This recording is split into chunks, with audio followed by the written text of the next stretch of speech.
আসসালামু আলাইকুম প্রিয় এইচএসসি শিক্ষার্থীবৃন্দ, আশা করি সবাই ভালো আছো। আজকে তোমাদের সাথে আমরা আলোচনা করব ফ্রেজ, ইডিয়মস এবং ক্লজ নিয়ে। এটা অনেকেরই রিকগনাইজ করতে, আইডেন্টিফাই করতে সমস্যা হয়। তো আমরা আজকে এই সম্পর্কে বিস্তারিত আলোচনা করব। এই তিনটা আমরা কিভাবে রিকগনাইজ করব এবং এইগুলোর মধ্যে কি তিনটার মধ্যে কি মৌলিক পার্থক্য আছে সেই সম্পর্কে আমরা বিস্তারিত আলোচনা করব। সো চলো শুরু করা যাক। প্রথমেই আমরা আলোচনা করব ফ্রেজ নিয়ে। ফ্রেজের মধ্যে ফ্রেজকে চেনার জন্য তোমাকে দুইটা ক্রাইটেরিয়া মেনটেন করলেই হবে। শুধু প্রথম হচ্ছে একটা ফ্রেজ হচ্ছে একের অধিক শব্দগুচ্ছ নিয়ে গঠিত হবে।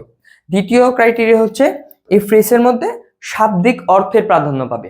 আমি যদি এক্সাম্পল দেই তাহলে তোমাদের কাছে সহজ হবে। In the morning, in the morning, এখানে একের অধিক শব্দ আছে আর এই একের অধিক শব্দ মিলে একটা অর্থ প্রকাশ করছে, সেটা হচ্ছে সকালে। আর এইখানে শাব্দিক অর্থটাই কিন্তু, যে ওয়ার্ডগুলো আমরা লিখেছি সেই ওয়ার্ডগুলোর শাব্দিক অর্থটাই কিন্তু এখানে প্রকাশ পাচ্ছে। আরেকটা এক্সাম্পল যদি দেই, a bunch, BUNCH, bunch of flowers, FLOWERS, a bunch of flowers. এখানে দেখো অনেকগুলো শব্দ আছে, এই অনেকগুলো শব্দ মিলিয়ে কিন্তু একটা ফ্রেজ। আর এই শব্দগুলোর শাব্দিক অর্থ নিয়ে কিন্তু এটার অর্থ, অর্থাৎ এ বান্স অফ ফ্লাওয়ারের অর্থ হচ্ছে একটি ফুলের তোড়া। এখানে কিন্তু শাব্দিক অর্থটাই তুমি পেয়ে যাচ্ছ, আর কতগুলো শব্দ মিলে কি হচ্ছে, একটা ফ্রেজ গঠিত হচ্ছে। এখন এটা হচ্ছে ফ্রেজকে আইডেন্টিফাই করার দুইটা ক্রাইটেরিয়া। এই দুইটা ক্রাইটেরিয়াই ফ্রেজ আইডেন্টিফাই করার জন্য enough.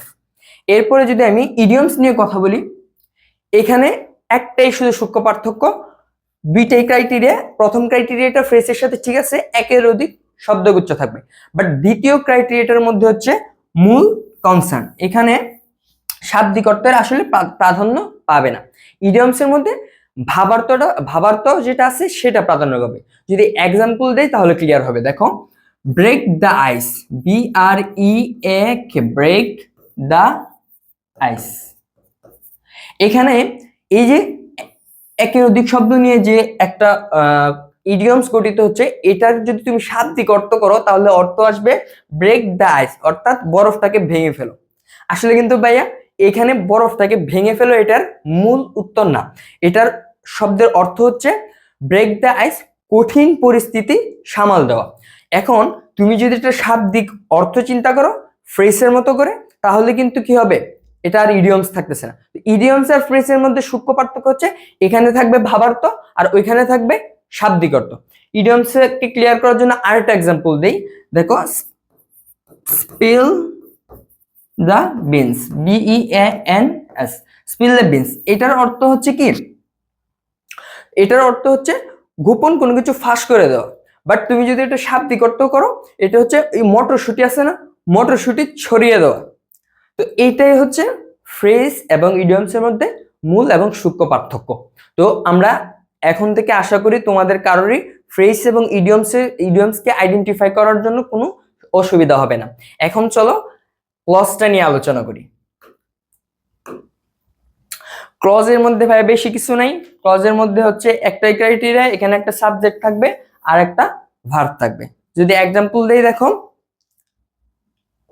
I will go if you come. এখানে কিন্তু ভাই দুইটা ক্লজ আছে। এটা হচ্ছে একটা ক্লজ প্রিন্সিপাল বা ইন্ডিপেন্ডেন্ট ক্লজ, এটা হচ্ছে আরেকটা ক্লজ, এটা হচ্ছে ডিপেন্ডেন্ট ক্লজ, এটা হচ্ছে ডিপেন্ডেন্ট ক্লজ। তো এই ছিল আমাদের ফ্রেজ, ইডিয়মস এবং ক্লজ নিয়ে আলোচনা। সো আশা করি সবার কনফিউশন ক্লিয়ার হয়েছে। ধন্যবাদ সবাইকে। আসসালামু আলাইকুম।